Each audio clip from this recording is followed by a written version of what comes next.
Aqui no Jardim da República, com a apresentação do romance O Canto dos Açores, de Carlos Ávila de Borba e de seguida Severino Lounge.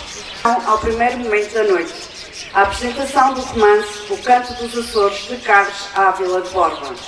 As leituras e a apresentação serão realizadas por Guilhermino Ramos e moderação por Conceição Pamplona, com apontamento musical pelo grupo Os Severinos e colaboração do grupo etnográfico da Beira. De seguida, e relembrando, também aqui no nosso Jardim da República, Severinos Lounge. Obrigada a todos pela vossa presença. Continuação de uma ótima tarde.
Voando em botes ligeiros, nas voltas do mar deserto, navegarão baleeiros em busca de um rumo incerto. Os baleeiros, a memória perdura, sois os heróis verdadeiros da marítima aventura. Baleeiros, baleeiros, a memória ainda perdura. Sois os heróis verdadeiros da marítima aventura.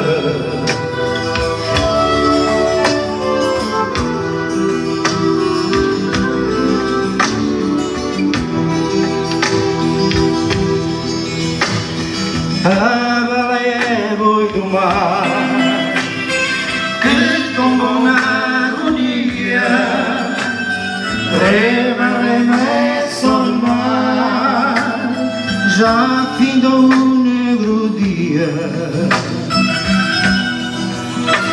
Quem mandou sonhos nas águas, quem do arpão fez seu pão, quem sofreu também as mágoas, aí vem dar mais de emoção. Boa noite a todos, sejam bem-vindos a mais um evento organizado aqui da nossa Câmara Municipal, na companhia do meu amigo Carlos Borba.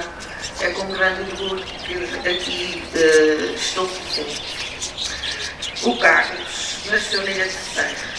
Fez a sua formação académica em Portugal continental, nos Estados Unidos e na Alemanha, tendo sido professor de metodologia do treino na Universidade de Shikyo, em Nagoya, no Japão.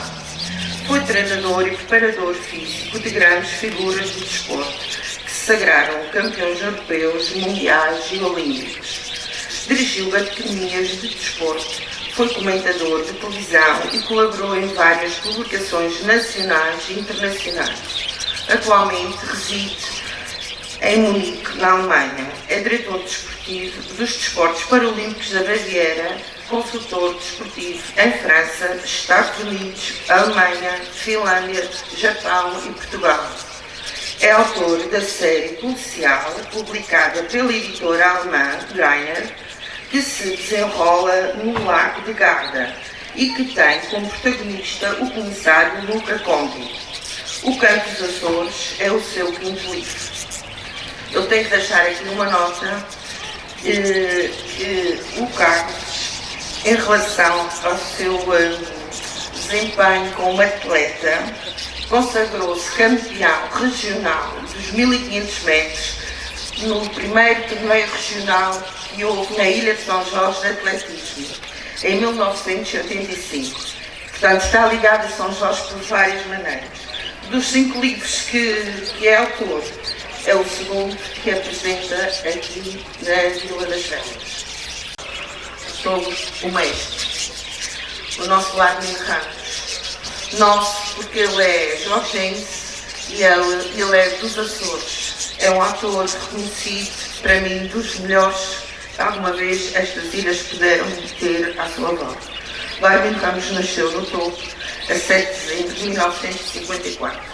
Professor, desempenhou os cargos de animador pedagógico, coordenador conselheiro de educação permanente em Angra do Heroísmo, formador do Instituto Irene Lisboa e da Associação de Escolas das Ilhas Terceira, Graciosa e São Jorge. Foi um dos fundadores do Grupo de Teatro Alpendre da Ilha Terceira, que tem mantido até hoje como ator e encenador desde a sua fundação em 1976. Ajudou a formar nas Velas o Grupo de Teatro O Arte em 1985.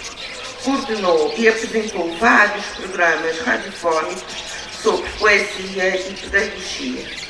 Publicou os livros Dentro do Mesmo Abraço, Silveirinha Fazedor de Versos e Amigos, Filho desta Terra, da freguesia de Rosais, João Vital, o poeta de todas as luas, e Histórias que o Tempo Conta, teatro para crianças.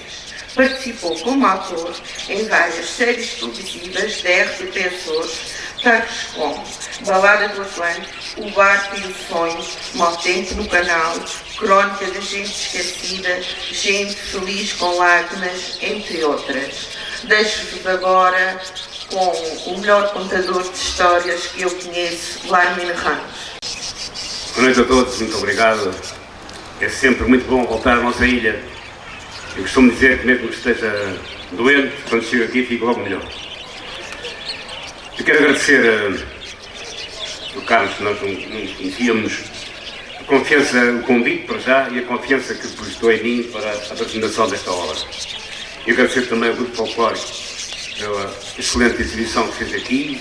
Atores e atrizes já estão convidados para fazer parte de um grupo. Eu vou fazer aqui uma breve introdução, rapidamente.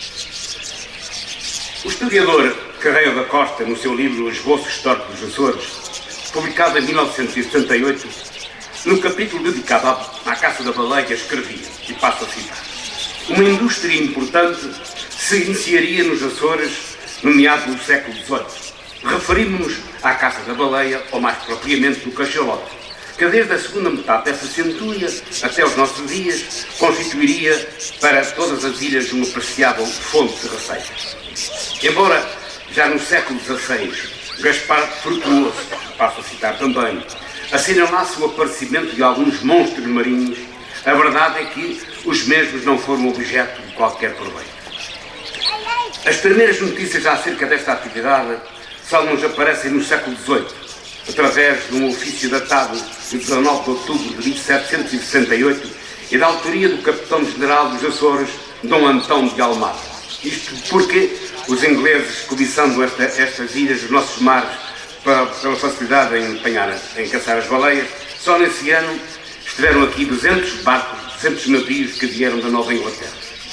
E após este breve arrazoado, vou então começar por fazer uma pequena abordagem ao livro. Canto dos Açores, da autoria de Carlos Alves de Borba, trata-se de um romance que retrata o fim da atividade baleeira nos Açores e a sua penosa transição para a observação e proteção dos estádios. A narrativa situa-se desde logo num dos pilares fundamentais para a caça ao cachalote, a vigia, onde Ernesto, mais conhecido por Olho d'Águia, com o seu binóculo e olhar atento, procura o gigante dos oceanos. E encontra-o, um majestoso cachalote, a cerca de 3 milhas de distância da vila baleeira das Lajes do Pico. Nesse mesmo momento, a vila vibrou de excitação em gritos e correrias, e passo a citar. Abriram-se portas e janelas por todo o lado. Os baleeiros largaram tudo e correram para o porto. As mulheres prepararam-lhes pão com manteiga e queijo da ilha.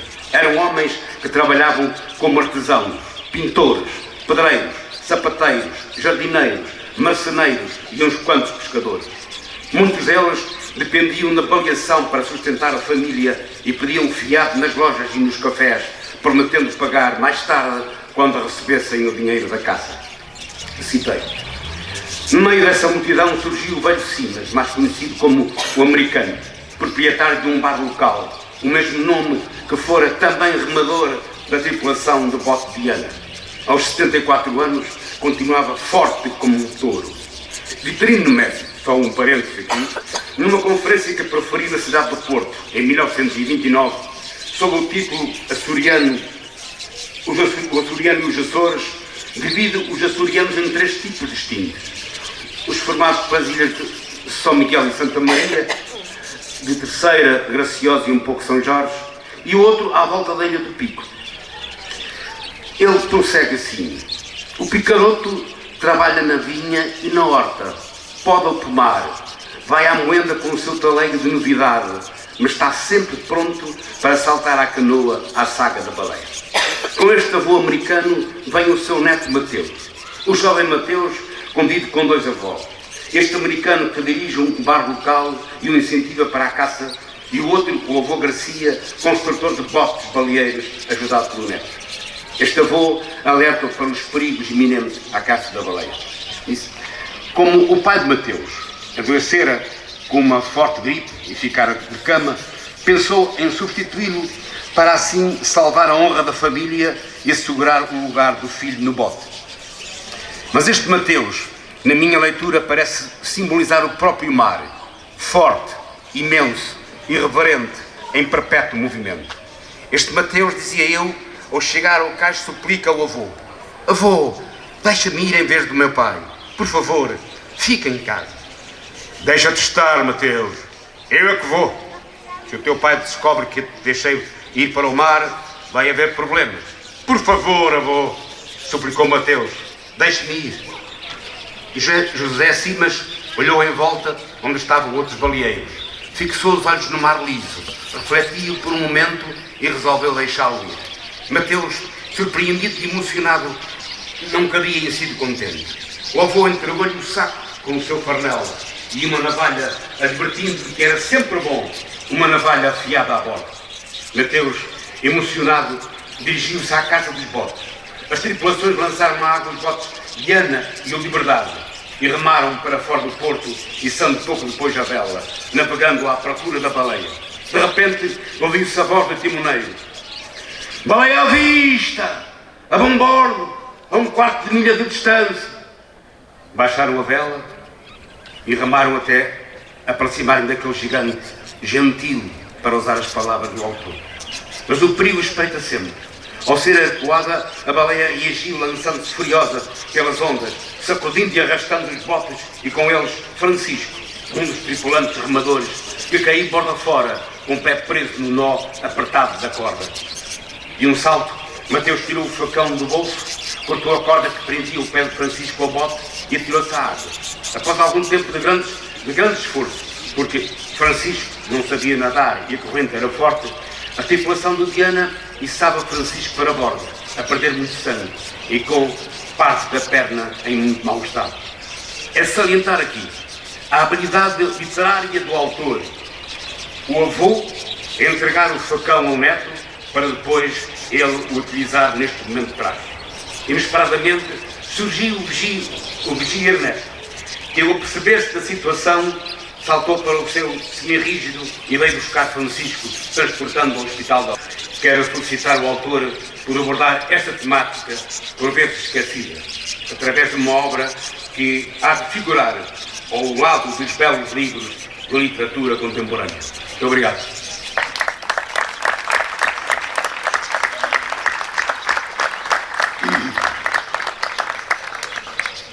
Uma questão para fazer ao Carlos. Não sei se ele está preparado para responder a isto. São duas questões numa só intervenção. Porquê o canto dos Açores? Porquê este título? E outra coisa, tu não és filho nem de pescador, nem neto, não tens ninguém com esta arte na tua família. De onde é que vem essa paixão pela avaliação?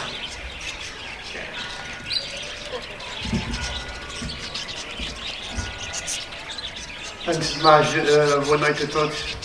Obrigado por terem vindo ao Jardim da República, que é bonito. É um palco, eu tenho feito muitas apresentações, mas realmente isto é imbatível, esta beleza natural toda, e a vossa companhia fazem-me muito feliz. Quanto ao título, O Canto dos Açores, surgiu porque nós nos Açores temos muitos cantos. Temos o canto da casa, onde nos sentamos, temos os cantos de cantar, temos os cantos da mesa, portanto temos muitas maneiras de pronunciarmos as nossas tradições e o que sentimos na alma. Por isso também temos o canto das baleias, o canto das pessoas, e achei que em vez de podia ter feito um cântico ou uma melodia, achei que o canto dava um ar ao título mais pessoal e mais açoriano. Portanto, foi uma das razões que eu escolhi o título Canto dos Açores. Como a Sal bem disse, nós somos amigos há muitos anos, desde criança, e eu não tenho relação nenhuma com baleeiros ou familiar, mas tive uma relação de amizade muito grande com baleeiros de São Mateus, que foi muito importante na minha vida. Em que, quando eu fazia atletismo, e como a Sal bem falou, que até participei aqui em provas em São Jorge, havia este senhor que era o tio Zé Branco, que trabalhava lá na pista de São Mateus e que se tornou um grande amigo. Era baleeiro e apoiava-me em tudo o que podia, e por vezes eu andava lá a treinar na pista à noite, ia chover, e ele vinha acender a luz do estádio e ficávamos na conversa. Eu fui para os Estados Unidos, fui estudar e treinar para os Estados Unidos, e o tio Zé continuou na pista de São Mateus. Eu, quando vinha de férias, esta amizade manteve-se, e então ele fazia o seguinte: ele convidava-me para ir ao campo de jogos, ao campo de futebol, e no balneário punha na mesa uma toalha branca muito limpinha, com chaves de cebolada, 20 cheiros de biscoitos e pão de milho. E nós ficávamos ali a contar histórias um ao outro. Ele contava as histórias da baleia e as minhas histórias dos Estados Unidos não faziam impacto nenhum se fosse com as histórias que ele me contava. E vinham as lágrimas aos olhos. Ele contou muitas coisas e achei que os baleeiros sempre foram pessoas muito corajosas e com uma dignidade enorme. E por vezes esta situação não foi muito bem a situação que existiu entre 1984 e 1989, a proibição da caça e a primeira companhia de whale watching que apareceu. Aconteceram muitas situações em que os baleeiros ficaram um pouco prejudicados. E isto não foi bem esclarecido. Claro que havia artigos na rádio, nos jornais, houve programas na televisão, as coisas foram assim contadas, mas eu achei que faltava, com os factos históricos, claro, 84 a proibição da caça, depois 86 a Marina do Peter e o próprio Museu de Scrimshaw, em 87 foi a baleia proibida, que eles caçaram porque não deviam ter feito, em 88 a abertura do Museu dos Baleeiros e em 89 a primeira estação de observação dos Estácios. E eu achei que faltava um romance à volta disto tudo para os reabilitar um pouco, porque ficaram um pouco maltratados. E eu, decidi escrever o livro a pensar nisto e a pensar que os baleeiros são pessoas muito corajosas e que nós temos de respeitar. Hoje em dia, pensamos que a vida é assim muito fácil e esquecemos que nós somos as consequências dos nossos antepassados, das nossas tradições. Os nossos avós, bisavós fizeram, os nossos pais. Nós somos o reflexo de tudo isso. E não podemos esquecer, e não podemos esquecer do que eles fizeram por nós, e muito menos agora, numa altura em que se pensa que a vida é toda muito fácil e que os sacrifícios não eram os mesmos de outros tempos. Portanto, a coragem dos baleeiros e a maneira que eles enfrentavam todo o perigo e a preocupação com as suas famílias e como acabou a sua história, achei que merecia um canto e a merecia um livro, e eu espero ter estado à altura de poder, portanto, contar esta história. Muito obrigada. Vão interpretar o Baleeiro, letra e música de António Severino. Obrigada.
Está feita a nossa caçada.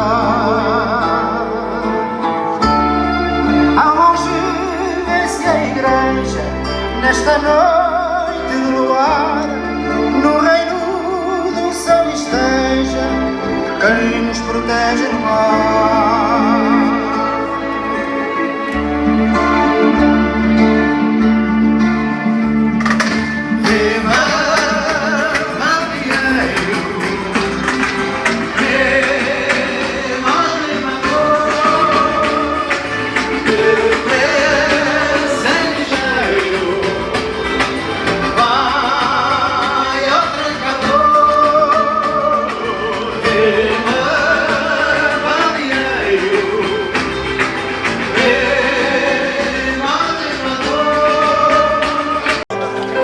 Lembrança, vulcões e teu amor.